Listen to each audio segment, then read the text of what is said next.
Raise a storm within me, and I can feel it when we sleep. Your body's strong and your thoughts are far from me, but I still hold you when you sleep. I know you're not open and this is a futile thing. You said you wrote us into poetry. Don't be defeated. Just fall into the deep waves.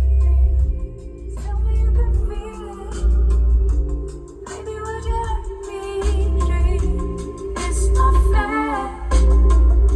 The way you always went away with me. No, I'm not your only one. Hello guys, it's Peter from PS Sound, and I tried to take a quick video to show to you this 1 week project we had this week. The car was dropped off last weekend and now it's gonna be picked up very soon. So yeah, normally I fall into the problem that we have to push the car out quick, even if it's, you know, a 5-10 day job or a 30-day job. At the end, somehow there's just no time to take enough footage, and then I also, you know, I can't find time to share it with you. So I try to keep it simple. I want you to see this build because I think this is pretty much what everyone should start with. This is the perfect platform for having the best of everything, you know, OEM style, sound quality, rear speakers as well for rear passengers, as well as big bass, while having a practical trunk. So let's see what we have in it. So it's a 2009, I think, 3 Series BMW, but most of them are the same. You've got mid-range in the door with tweeters in the mirror back. They run passive through a crossover, so it's semi-active. Then the 8 or rather 9-inch mid-bass, really flat mid-bass, is under each front seats, firing into the chassis of the car. And we had quite crazy problems with them because I didn't expect that panel on the outside rattling as hell. It was so unbearable that I just couldn't live with that, so we had to pull it off and soundproof the whole thing, put it back, which took like half a day on both sides, but it was worth it, 100% worth it. If you want to see pictures of this build before I forget it, go on my Facebook page please. There's a link in the description where you can see everything, well, most of the pictures we took of the whole build. All the doors were soundproofed on the outer skin with sound deadening material. Some were doubled up at the big flat panels. Door cards were sound deadened as well as soundproofed with kind of acrylic type foam throughout the whole trunk and everything. And actually this is probably the quietest car I've ever built. I don't know how. We took it out for a test plus to set up the subs, because there's just no way to set the subs up here in this little space, because yeah, everything would fall apart. It's doing like 145 dB plus in peaks, which is ridiculous. You really don't need that, but the owner wanted it. So as I said, mid-range tweeter, a semi-active through a crossover, mid-bass underneath the seat. That's the front end, and then you've got 4-inch coaxes in the rear doors, which can be tuned in different ways. You can tune it so it enhances room information and helps front imaging, which sounds crazy, but it can be done and it's pretty cool. Or you can just do a different preset where you have a better coverage for the rear passengers, or you can just turn it off, because we are running a ZAPCO DSP4 Mark II with that little controller. So we have master volume. If you press it once, then you have separate sub volume from 1 to 24. Well, from 0 to 24, then you have presets. So actually now I made a preset. The very first preset is like a pure rescue preset, where the under seats drivers play pretty low, down to like 40 Hertz, nice and solid. And the subs at the back just do the very low end, just feel what the underseat drivers can't do. Then preset number 2 is with the rear feel, and then number 3 is bonkers. Is bonkers mode, when The under seat speakers are crossed higher, as well as the door speakers, and then the subs just yeah, go crazy. They just shake the shit out of you. I don't want to turn it up and show what happens with the car, but it just wants to fall apart literally. If I have a chance to take it out with the client at the end of the day, if they get here in time, then yeah, we may do a little quick demo of what it's like when the subs have a proper workout, because they are pretty vicious. So yeah, with the DSP we can stream what I'm using now with the iPad, as well as we can if I stop it, then the factory CD player should take over. It's acceptable, at least he can play CDs, radio, whatever. As you see, it took over. It's okay. It's not terrible, but it's not high end either. Yeah, you can see a bit of measurement craziness that it took to tune it right, and that's the beauty of an active setup, that I can run everything separately apart from those two speakers, but that's fine because the locations are pretty close. So it's a small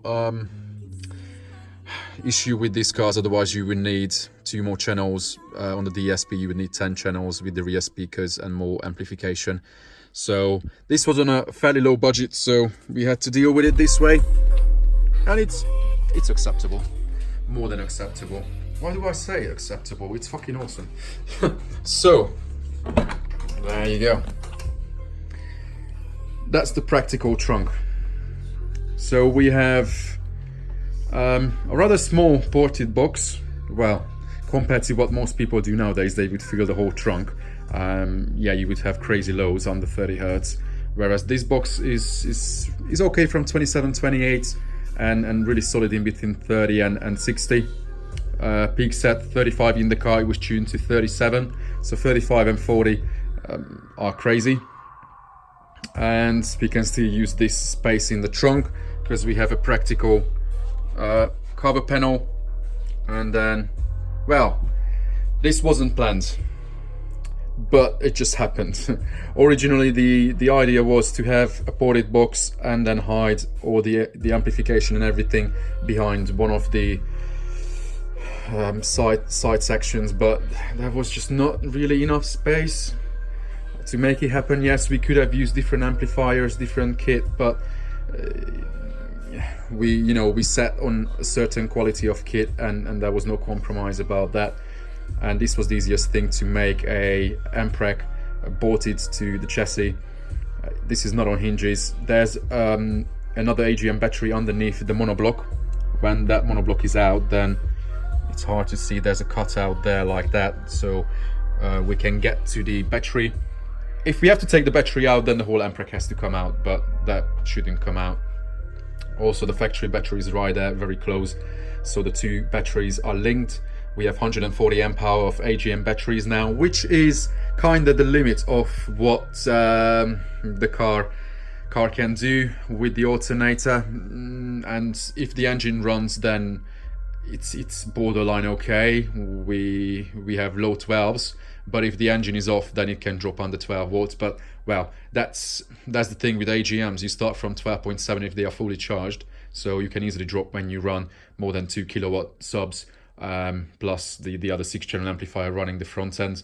That's the ZAPCO ST2000 XM Mark II, and that's the ST6X SQ AB class amplifier with the DSP I mentioned.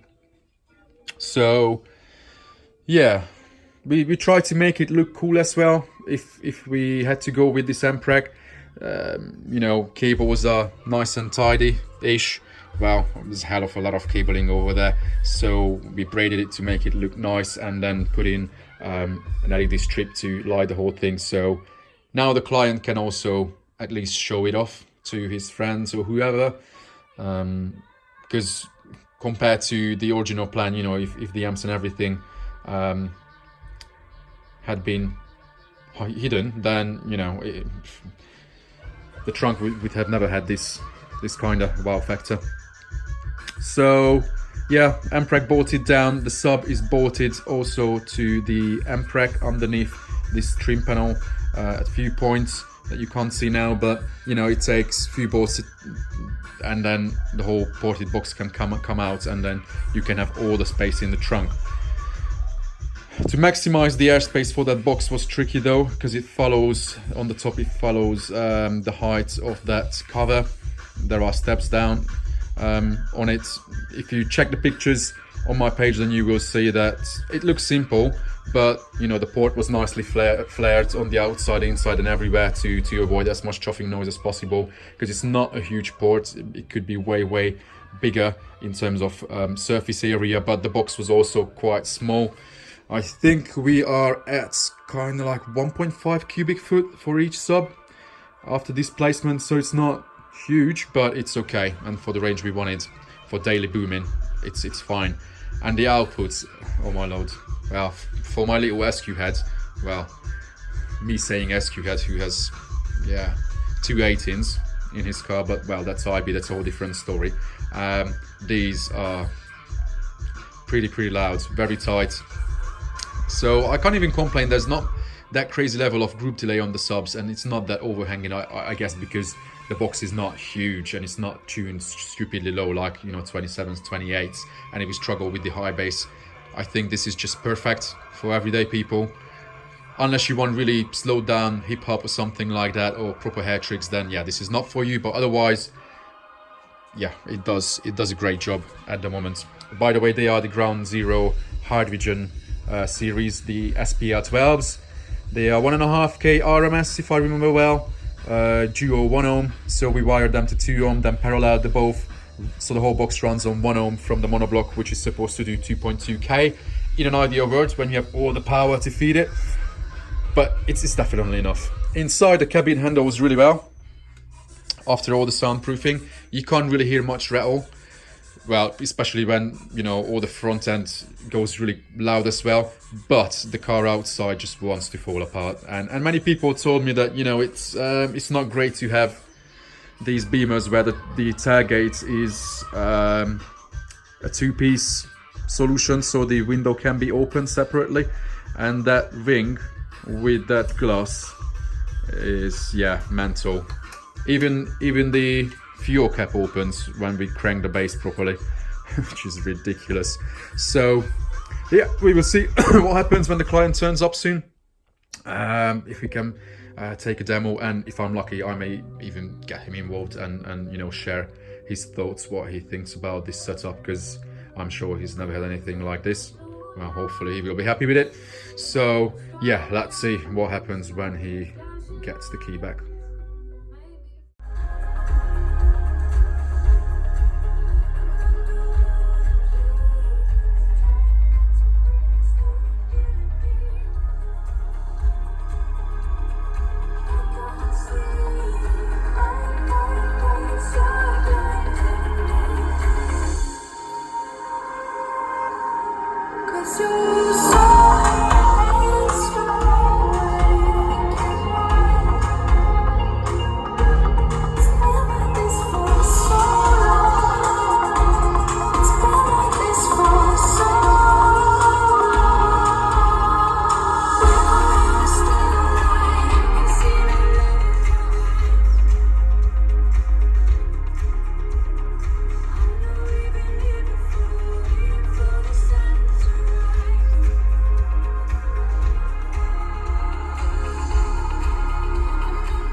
Well, it was just a high hope to get the owner involved at the end to see his reactions, which were, yeah, wicked, just as I expected. But you know, when someone comes to pick a car up, it's not like, you know, just handing the key over and then see you later. It takes a good 3-4 hours just to run through everything, the whole operation of the system, troubleshooting in case something happens. So, you know, I have to explain everything to the last cable, how it runs in the car. That's why we like to color code everything. We like to label things, because if there's any problem, then he knows exactly where to find it. If one fuse blows, he knows which one to look for and how to swap it out. These are little things, but on a day-to-day basis, you know, it makes a big difference. I've never really had any problem when it comes to like, you know, swapping fuses, anything like that in any cars. But, you know, it's gonna be your car, you have to live with it, then you have to be familiar with everything. So yeah, to the time we went through everything, the SQ presets, then we went down to rather like an area where we could really boom. Yeah, it was just too late to the time. We could have taken a video with them. Hopefully I will see the car back again soon, because we still have to do bits and bobs to it. We left so much for improvement for the future. Little things, you know, the perspex can be engraved and make it more personal. Little things like that. But obviously at this stage we didn't want to drag it too far, because that wasn't the original plan, and the budget didn't stretch that far this time anyway. So overall, it's a beautiful system. As I said, you know, I was really against the BMW platforms. It worked out really well. I'm not saying that the Match series plug-and-play speakers are the best quality that you can get on the market, but they work really well. And if you run them active, if you have a good DSP, with the right person, you know, you can get a brilliant tune on it, and it can sound, you can't compare it to the factory. There's no way. So yeah, guys, feel free to share this video. Let me know what you think about it. Also, check out the description. There's a link to my Facebook page. Then you can see more build pics about the car, how it was put together, what soundproofing we did on it. And yeah, if you have any questions regarding BMWs or inquiry for a future project, then yeah, just drop a PM.